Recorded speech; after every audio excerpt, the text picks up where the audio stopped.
like one that on some lonesome road doth walk in fear and dread, and having once turned round walks on, and turns no more his head, because he knows a frightful fiend doth close behind him tread. From the Rime of the Ancient Mariner by Samuel Taylor Coleridge.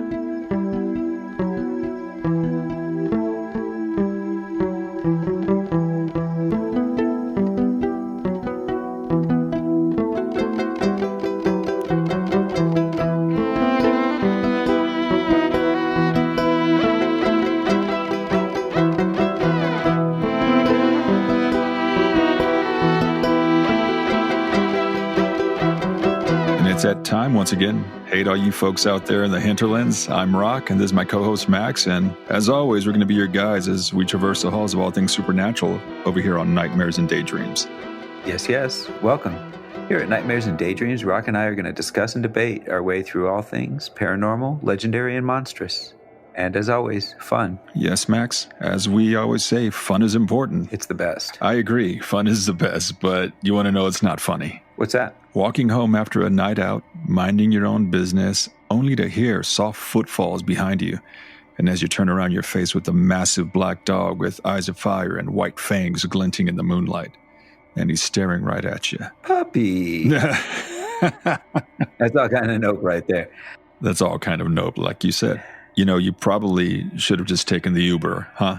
Probably. But then again, many of the encounters we're tackling tonight were happening well before the days of Uber. Maybe calling for a coach might be a better term. Oh, nice. Call for a carriage and pair, mayhap. Good coachman, meet me in front of the yawning Portal Tavern and Fest Hall in half an hour. I've mead to finish first. Sounds good to me. So the subject of this week's episode are road predators. Those phantoms, creatures, and cryptids that haunt the lonely lanes that solo travelers sometimes find themselves. Unwise was the wayfarer who traveled by night. Greedy eyes glittered, claws curled, teeth clicked. That's our favorite line. For those out there that are unfamiliar with it, go get yourself the entire Time Life Enchanted World series. You won't be sorry. I love those books. Ditto, man. Hey, if you love magic, legends, creatures, great stories, get on the eBay and find the entire 21-volume set. So great. But, Max, let's not digress, as we often do. So, road predators. Yeah, and I'm not talking about those tow trucks waiting for people to park in the wrong spots either. Those scavengers. All over Austin, with you on that. No, we're talking about those beasts, many of them that are often giant black dogs that travelers over the centuries have had some super frightening encounters with. The general name that they're most known by, black dogs. And I'm not talking about the 1998 movie starring Meatloaf and Patrick Swayze either. Please don't. Just don't. It's not going to happen, Max. I'm focused. Black dogs, yes, those haunters of nighttime walks along the lonely lanes of the British Isles and other parts of Europe. Yes, and at first we thought black dogs were mainly a staple of British folklore, as you said. But as we'll see, these calf-sized canines travel. Before we get into the various names of these beasts, let's just touch on a few commonalities that they all have, shall we? We shall. But first off, I just want to say that black dogs are also the inspiration for one of my favorite Sherlock Holmes stories, Hound of the Baskervilles. Love me some Sir Arthur Conan Doyle. But anybody named Conan is kind of a badass. Agreed.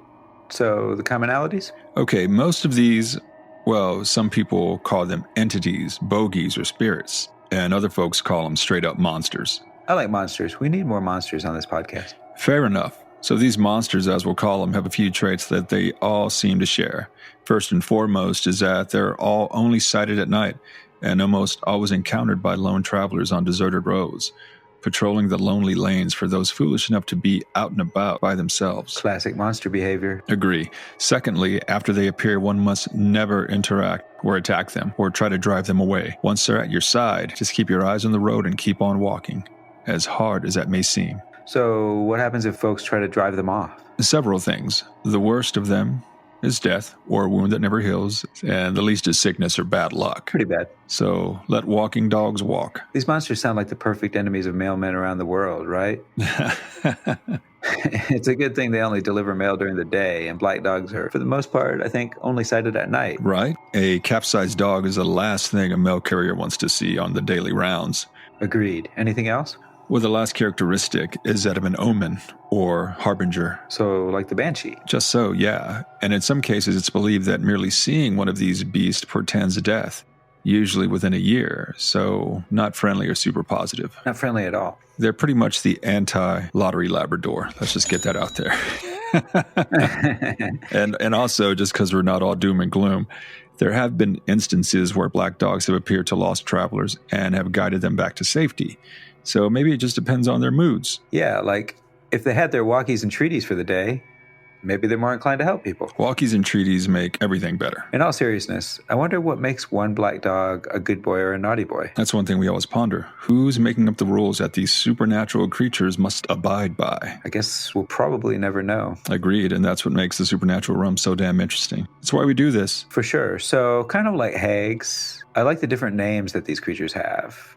I'll go first, and this guy is probably the most famous of the crew, Black Shuck. Oh, I've heard of him.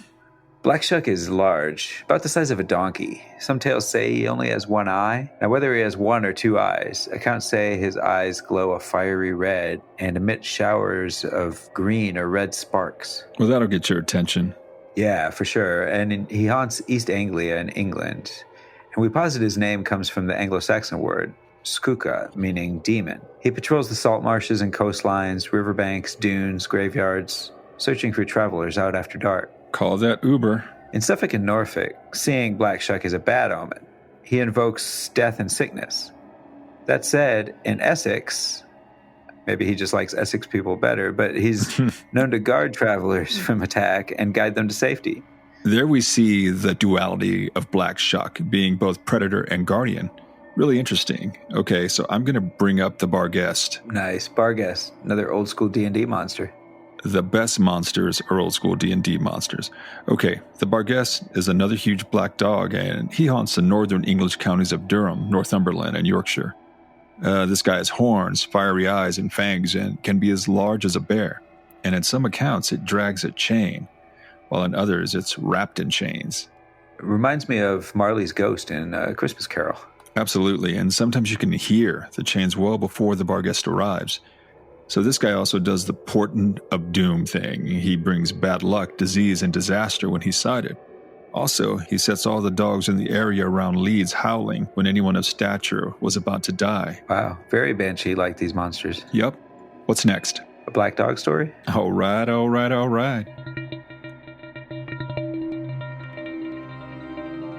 Cardinal Crocentius was a most desperate persecutor of the people of God. He was the Pope's ambassador to the Council of Trent, and being one night busy in writing to his master the Pope, a huge black dog with flaming eyes and long ears dangling down to the ground appeared to him in his chamber, and went under the table where he sat, upon which the cardinal was amazed. But as soon as he had recovered himself, he called his servants to put the black dog that came into his chamber out. But they looked round his chambers and could find no black dog. Upon which the cardinal fell presently sick with a strong conceit, which never left him till his death, still crying out, "Drive away the black dog, drive away the black dog," which seemed to him to be climbing in his bed. And in that humor, he died. Man, like you said earlier, very banshee-like, some of these monsters. Absolutely. That guy was a kind of a mix of a harbinger of doom and personal tormentor for the cardinal. Again, so interesting the many roles that the black dogs take. You have something else for us? An interesting entry, the galley trot out of Suffolk, England. Now, this is a large white dog, not black but white, so let's not confuse him for a good guy, because like the other road monsters, he silently appears alongside people walking on lonely roads and harasses them. Not all good guys wear white. Let it be written, let it be said. True that. His preferred locale is a bog called Bathslough, from which he would come splashing out and scare the holy hell out of passing travelers. I mean, seriously, Max, what the hell would you do if you seen a huge white dog running out of the damn bog at you? Well... That's a question for the ages. I like to say I'd be cool and just keep on walking, but, you know. Suddenly the lore leaves your head very quickly. Mm-hmm. And you just want to get away. But, Max, that's the odd thing, because Black Shuck is also said to come from the shore out of the water to begin his nightly patrolling of East Anglia. Could maybe they be water spirits? Galley trot, Black Shuck, maybe an alternate form of the Kelpie or the Buckland Shag. Buckland Shag. There's a joke in there somewhere. So, the Buckland Shag is a water horse out of County Devon in England. and he tramples his victims to death. Doesn't do the whole drowning and eating thing, just murders them entirely. Bad horsey. But seriously, that's an interesting theory. Malevolent water spirits that inhabit two different forms. Sounds very much like the Cluda out of Belgian lore that operates under the same guidelines as black dogs. Only difference is this monster can change its shape from giant dog, frog, cat, or horse. And the Cluda jumps on the back of some late-night traveler, growing heavier and heavier, eventually forcing them to the ground. Then it does away with them, poor sods. Yikes. Well, many of these entities are shapeshifters to begin with. So, who knows? Let's continue. How about the Guy Trash? Good name. The Guy Trash, another harbinger of death. Same MO, harassing travelers, sneaking up on them, scaring them. But, and speaking of shapeshifters, this guy can have the body of a cow, mule, horse, or dog with a mastiff-like head and huge glowing eyes, of course. Don't want to meet him on a European vacation. I don't want to meet him on any vacation. All right, so going on to the Moth Duke. Good accent. The Moth Duke. Now, this black canine is heavy in the folklore of the Manx people of the Isle of Man. The Duke in question haunts Peel Castle and apparently is quite the aggressive Duke. This guy's a bit different in that he doesn't really roam the roads after dark, right? Yeah, he only roams the halls and battlements of Peel Castle. That said, his description is in line with other black dogs that we profiled. Huge, size of a calf, spaniel-like, large eyes, shaggy hair, and like I said before, is quite aggressive, apparently having even killed a soldier that bragged that the Duke didn't exist. Wow. Now, this happened in the 17th century, and get this, a Methodist minister who came to exorcise the Duke suffered the same fate. Killed the minister while he was in Peel Castle. So I think I'm staying away from Peel Castle. Sound advice. How about a couple short black dog stories? I'm in like Flynn.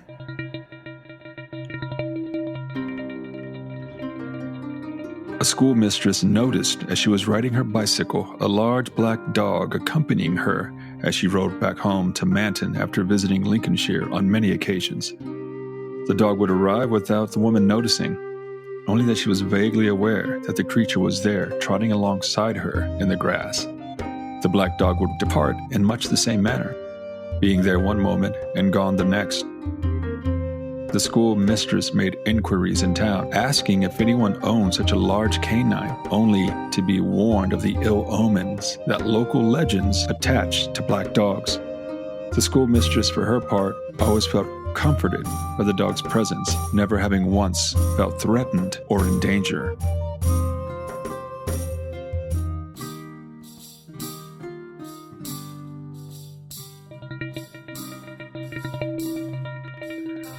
A woman, known only as Mrs. G.B., in her younger days used to meet the man who would become her husband at dusk, where the two would walk to a local pond.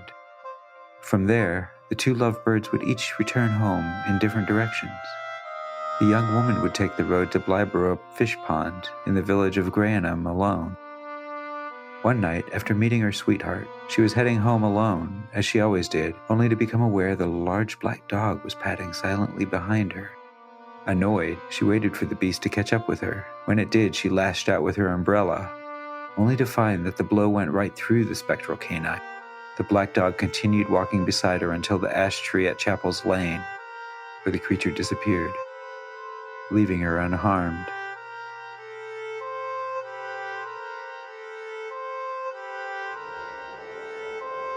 So, both of these black dog encounters sort of demonstrate the, maybe guardian role that some black dogs are said to take, because both kind of chaperone lone women traveling, and even though one woman took a swipe at him, nothing happened. The black dogs just disappeared at certain points. Yeah, let's get into one of the bad boys of black dog lore, Padfoot. Yeah. Again, I've heard of this guy. No, I'm not talking about Sirius Black's nickname in Harry Potter, right? Max, we all love Potter lore, but tell us about Padfoot. So Padfoot is known for the eerie padding sound it makes as it draws alongside of whoever happens to be walking alone in the Yorkshire area in the north of England. What's this guy's description? So this road monster can take the form of a large sheep with huge horns and glowing eyes. That would almost be scarier than the giant black dog. A giant sheep? Sheepsquatch? Anyone? Okay, that's a podcast for another day. And we're doing it. Yeah, Sheepsquatch. Look out for it, people. Coming up. All that said, the Padfoot often takes the shape of a large white dog, and much like the Barghest, his encounters are sometimes accompanied by the sounds of chains being dragged. That adds another layer of terror to any poor soul that runs across this creature. I wonder what's up with the chains. Some sort of damnation? Very interesting. Totally. And this guy, like all the other road monsters we've talked about so far, should never be approached or attacked. Bad things happen to those who do. Again, tread carefully if you're ever out in the countryside or the coast of England and you feel like you need a night walk to clear your head. Maybe just have a pint on the porch and get off your damn phone. These phantom hounds just might be waiting to give you the scare of a lifetime. Sound advice. Let's talk about Scryker. This is a Lancashire legend of the northwest of England and follows the same patterns as his northern brothers. Giant dog with huge glowing eyes that makes a squelching noise as he approaches you. Whatever you do, don't touch or attack him. He can also be heard shrieking in the woods around the area before his nightly patrols. Noisy bugger. Let's move away from England and head over to France. Lead on. So the Rojer Doe is a massive black hound sighted around Normandy and northern France. Nice, good pronunciation. What does Rojer Doe mean? Gnawer of bones. Right, okay. Sorry I asked then. Yeah. This monster is said to inhabit the Harbinger of Doom role, as well as attacking and scaring the hell out of nighttime travelers in the Normandy region. He's no Daisy. He's no Daisy at all. No, bit of a bad boy. And staying in France, Brittany to be precise, we have the Roq Doe. And honestly, this large black dog is more of a psychopomp, believed to guide the souls of the dead to the other world, and he stays with the souls until they're reborn into our world. The Roq Doe sounds like it occupies a very similar road to the Cushy out of Scottish folklore. Now, this large, green-furred, bull-sized canine is sent to haunt the Scottish Highlands. Now, to hear him bark 3 times is an omen of death for those who heard it, and it was said he appeared to carry souls of the departed to the afterlife, so very much in the role of the psychopomp, like the Roq Doe. Now, that's a good boy, almost as good as the Lottery Labrador. I agree. Very good boy. So let's get into a quick tale. Let's do it.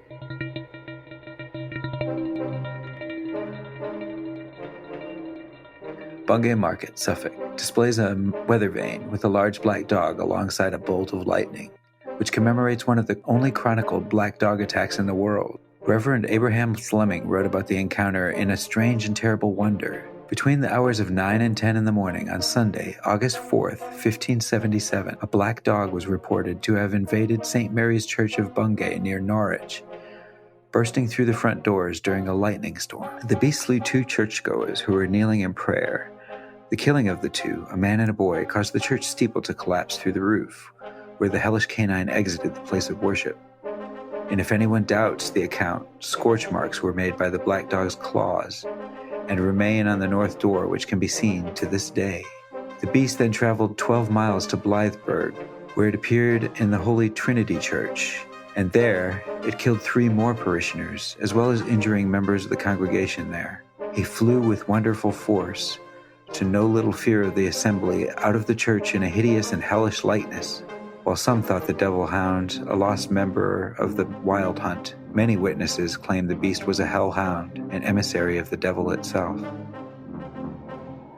Man, talk about intense. Those poor people just getting their prey on and attacked by a creature out of legend that arrived with a storm. Seriously, the church, especially back then, was meant to be a sanctuary against the powers of darkness. And this black dog assaults 2 different churches, killing parishioners in both. It's crazy. I like the lost member of the wild hunt theory. Same. I've always liked the Herne the Hunter or wild hunt lore out of England, but I feel like the head huntsman probably keeps a tight leash on his pack. Yeah, you don't get to be the head huntsman by being lax with the hounds, that's for sure. I'd like to bring up another large, evil black dog, and this creature's out of Catalan myth. Like we said, the black dogs like to travel. Yes, sir, and this monster is called the Dip, D-I-P, and the name is a shortening of the municipality of Prodip, from where the hounds were first sighted in the 14th century. So what's up with these hounds? Well, the Dips are more vampiric in nature. They're known to suck the blood out of both people and animals. Boom. Chupacabras. Mystery solved. Black dog.